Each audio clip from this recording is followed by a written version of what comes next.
विठ्ठल आला कुठून?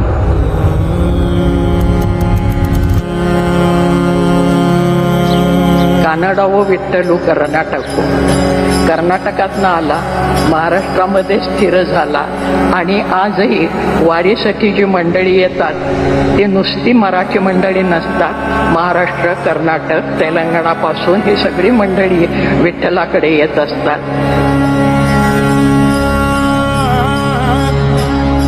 हा विठ्ठल कसा आहे?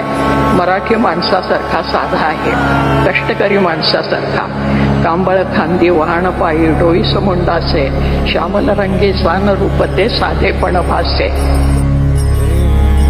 गोऱ्या रंगाची त्याला हौस नाही, सावळाच आहे तो. आणि सावळा नुसता नाही, काळा सावळा आहे सगळा. महाराष्ट्राला जो रंग आहे त्या रंगाचाही अभिमान आहे. असा हा विठ्ठल.